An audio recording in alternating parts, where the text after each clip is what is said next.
This is a fantastic opera from the point of view of compositional style, from the way he writes for the voice, for the way he writes for the orchestra.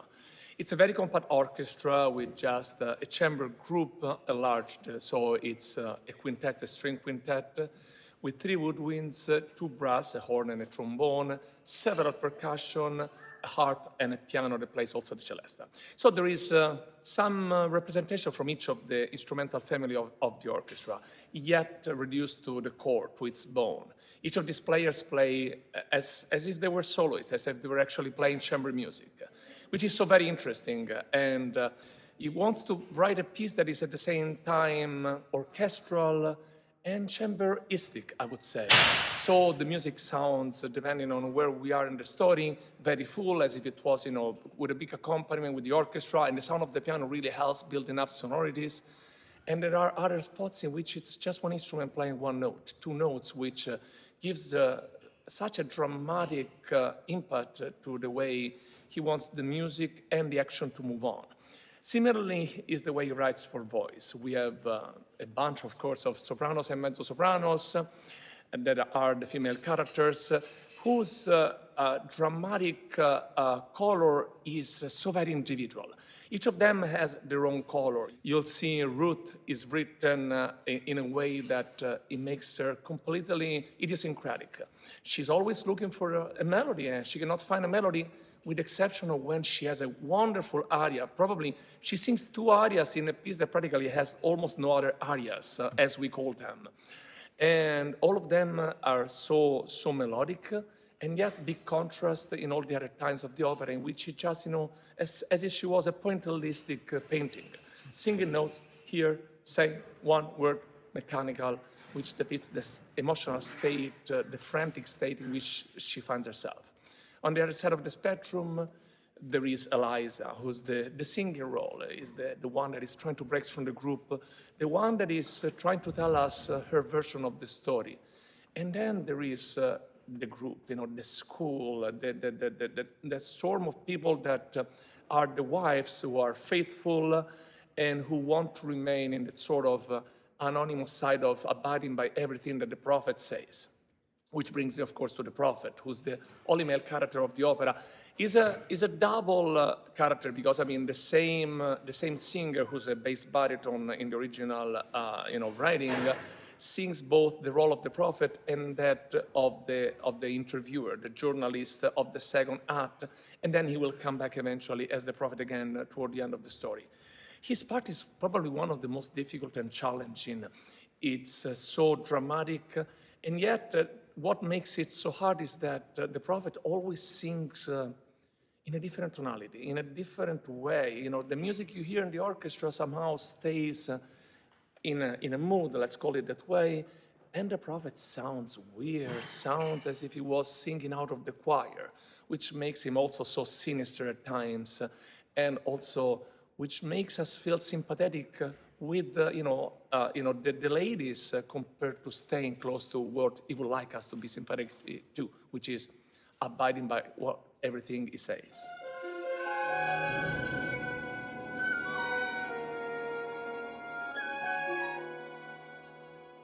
I think it's very important for our voice students and for the matter, for the players in the orchestra to study this kind of contemporary music.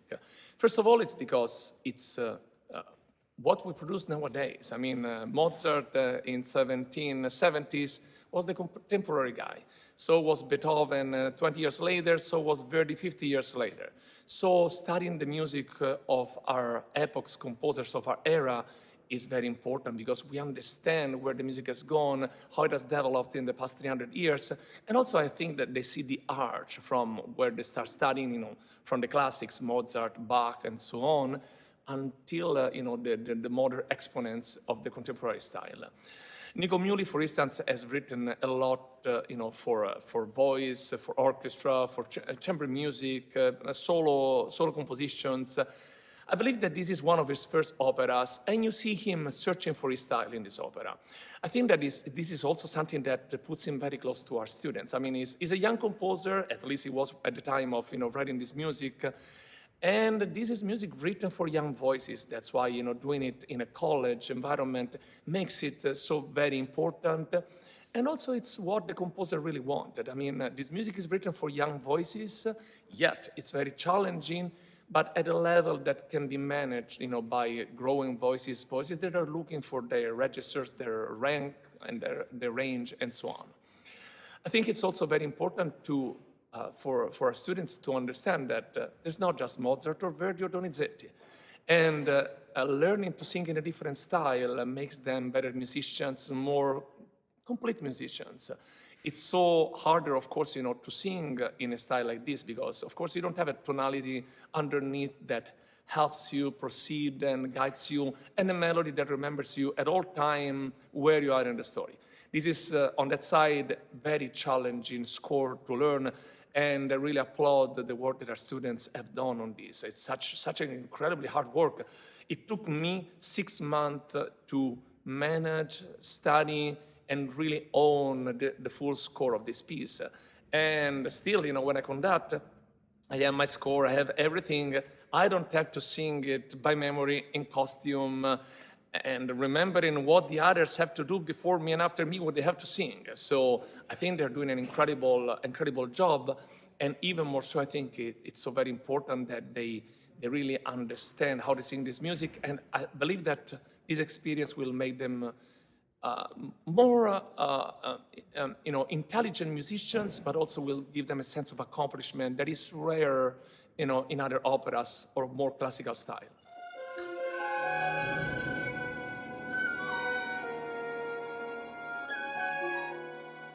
It's always interesting to study a new score, in the sense that every time we approach a piece that we have not done before, we have not conducted, it's a new piece. And in my view, every time that I conduct an opera, I approach it as if it was a new piece.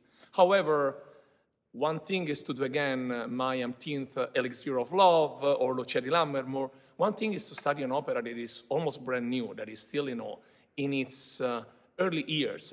I mean, this opera was written less than a decade ago, probably in 2012, 2013. So, and it's not been performed yet extensively. So it's approaching a score like this, it's like approaching something that is being written while I'm studying it. And every page has something new, every page has some surprises, every page has something interesting to learn about. At the same time, this is a score that has its own challenges.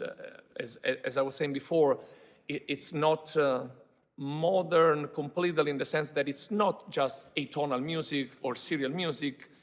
There are so many different styles that go from one character to the other, from one scene to another, yet they come together at once to make it a piece that has its own sense that is consistent from the beginning to the end. And for a conductor, that's what is the most challenging at one time, because you really want to see the art from the beginning to the end, and also more satisfying, because once you get where this art is doing, you're like, okay, I understand what the composer wanted to say when he invented this theme, and when it comes back, it has a new meaning, and then it has morphed into something different and something new. And it's what makes music always engaging, challenging, but also so rewarding. And it's the fun job of the conductor, that is that of interpreting all of this music and making it coherent for all the performance, but also for the public, because each of our performances, they see their own score, they all see their own part.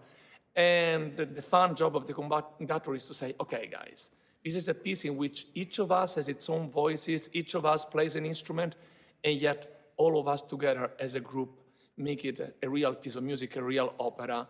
And I'm just there helping you to make it interesting, to make it fun, but also, to make it, something that goes through, that, we are telling a story to the public through the music and for the music.